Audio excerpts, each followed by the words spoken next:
Good evening. You're now with me, Lorenzo Isaac, for TVS Nightline. Here are the headlines for tonight. A large crowd gathered at Tanjung Ubi Muslim Cemetery in Kampung Sapul, Sipitang, Sabah to witness the exhumation of Zara Qairina's body. The Sarawak government calls on Putrajaya to fast-track the construction of the Sarawak Cancer Centre. On global affairs, US President Donald Trump said he'll meet Russian President Vladimir Putin in Alaska next week.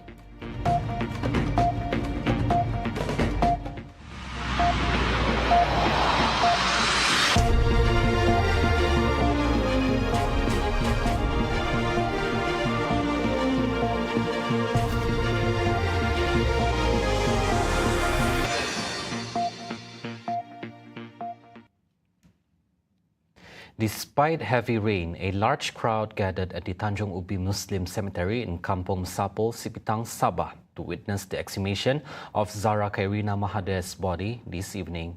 The onlookers were prevented from entering the cemetery to ensure the process proceeded smoothly. The Royal Malaysia Police forensic team was also seen arriving at the cemetery at around 5 p.m. Home Minister Datuk Sri Saifuddin Nasution Ismail says the move to exhume Zaras' remains comes after the Attorney General's chambers issued the order on Friday. Saifuddin also assured that the police will keep the public informed on the latest developments in the case from time to time. On Friday, the AGC, in a statement, said Zara Qairina's remains need to be exhumed to enable a post-mortem procedure to be conducted on the body. The AGC stated that further investigations by the PDRM is necessary to ensure that all aspects of the case are thoroughly examined. 13-year-old Zara Qairina was confirmed dead at Queen Elizabeth I Hospital, Kota Kinabalu, Sabah on July 17th. Meanwhile, Prime Minister Anwar Ibrahim is calling for a fully transparent investigation into the death of Zara Qairina, emphasizing that no one should be shielded from scrutiny. He said the case must be taken seriously, particularly in light of troubling allegations, including reports that Zara may have fallen, been pushed, or possibly bullied. Anak kita, Zara, di Sabah, meninggal dunia. Ada kata jatuh, ada kata tolak, ada kata sebab buli. Kita tak pandang ringan. Kita pun tak mau jadikan ini sebagai bahan politik. Ini dalam pepatah Melayu disebut, jangan membina istana di atas pusara. Orang tengah korban, pusara. Kamu fikir kamu nak guna dan bina istana di situ. Jangan. Arahan kita jelas, tak ada tolak ansur. Oh, anak TYT lah, anak menteri lah, isteri menteri. Itu semua cerita. Saya tak peduli. The Prime Minister says he's personally reached out to top officials, including the Inspector General of Police, the Attorney General, and the Home Minister, to ensure that the investigation is handled fairly and without bias. Apakah ada kesilapan? Kalau ada, ambil tindakan. Tetapi yang penting apa? Kita jangan. Saudara, ini satu kematian. Tak kira lah anak miskin ke, anak kaya ke, di gunung ke, di darat ke, di lautan. Yang kalau mati, kita ambil tahu. Sebab apa? Biar siasatan dijalankan. Oh, tapi kita tak boleh nak percaya. Saya nak katakan open, transparent, telus, siasatlah sepenuhnya. Ya. Karena saya sedih, saya tak mahu gitu. Ya, dia mungkin anak saya, cucu saya. He also said that Bukit Aman Criminal Investigation Department Director, Dato' M. Kumar, has been directed to travel to Sabah to personally oversee the probe, a move aimed at dispelling any perception that certain individuals might be receiving special treatment. Julo district is set for a major infrastructure upgrade after Sarawak Premier Dato' Peninggidan Sri Abang Johari Tun Openg greenlit several key road projects worth a total of RM322 million. The announcement came in response to a request from Meluan Assemblyman Roland Duat Jubin, who stressed the need to build and upgrade critical roads to improve mobility and help market local agricultural products.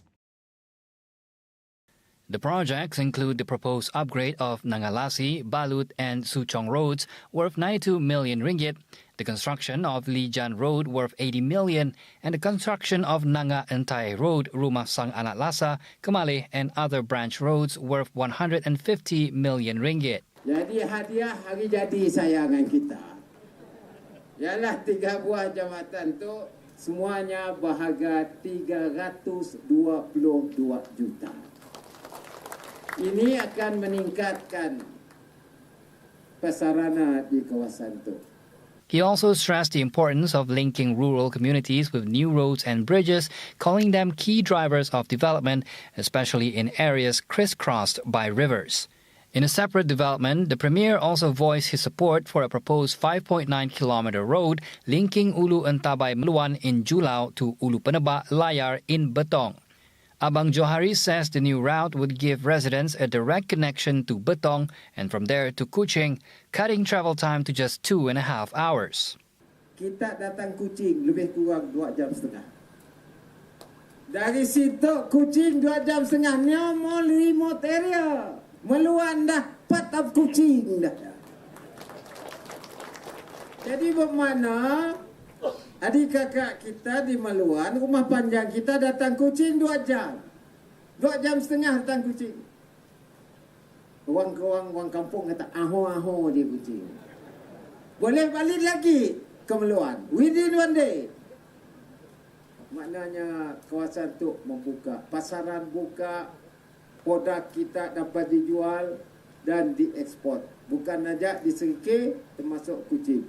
He also approved a special allocation of 5 million ringgit to build and fix farm roads in Nangalasi and Julo, keeping smallholders' crops moving, rain or shine. On top of that, he's given the green light for a proposed 5 million ringgit downstream agricultural processing center, pending further talks with agencies, including JBALB, on water supply needs. The Sarawak government is calling on Putrajaya to fast-track the construction of the Sarawak Cancer Centre, a move that's crucial for the well-being of all Sarawakians. Deputy Premier Dato' Amar Dr. Sim Kui Hian said the project will be high on the agenda when the Malaysia Agreement 1963 committee meets this Monday. He says the twice-yearly meeting will tackle issues tied to Sarawak's healthcare autonomy, including funding, the placement of medical specialists, and infrastructure development, all under the framework of MA 63. We will bring out, because now we have finalized that the construction of the hospital be under JKR Malaysia instead of JKR Sarawak. So that's point number 1. Point number 2.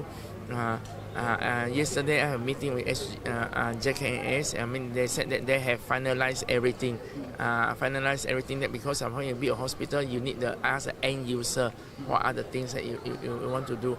And the number of beds, right? I had told in the meeting in April, because our Sarawak specialists and Sarawak GH recommended 310. So I stick to I strongly supporting them and said that look, 200 beds not enough. You definitely want 310. Because currently we are at 200 beds. Talks on the health sector this August 11th will be followed by an MA 63 Technical Committee Coordination meeting chaired by Deputy Prime Minister Dato' Sri Fadila Yusof on August 18th. The matter will then go to a final meeting chaired by the Prime Minister in Kuching on September 12th.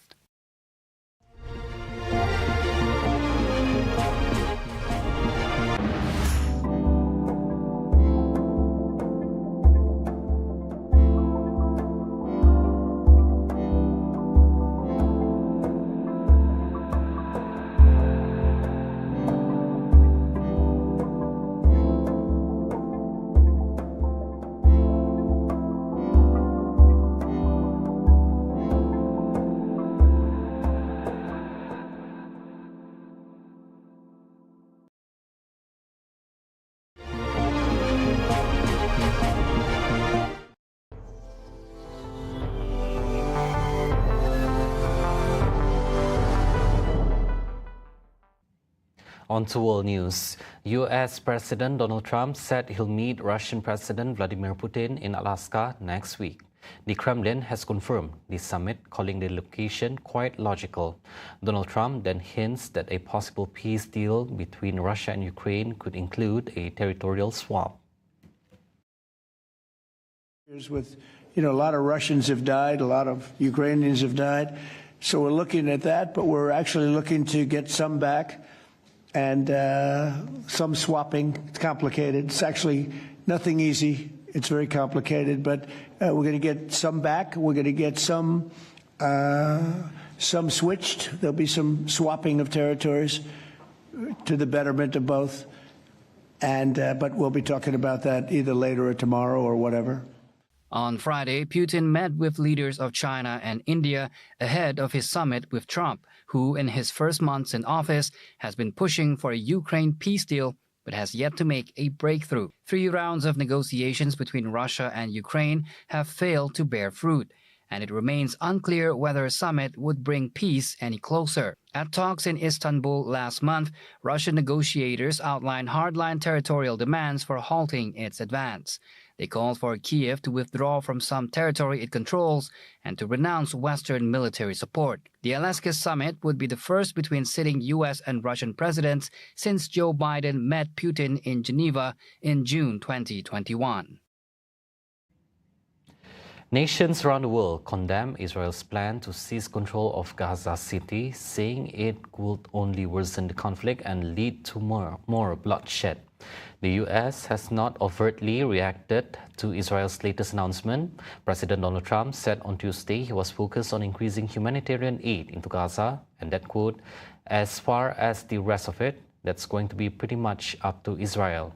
Here is a roundup of global reactions to Friday's announcement.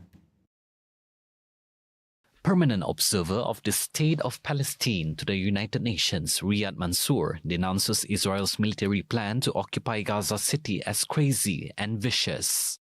Of course, this escalation by the Israeli government is going in total contradiction to the will of the international community, international law, and common sense, and I even dare to say against the wish of the majority of the people inside Israel, as we read.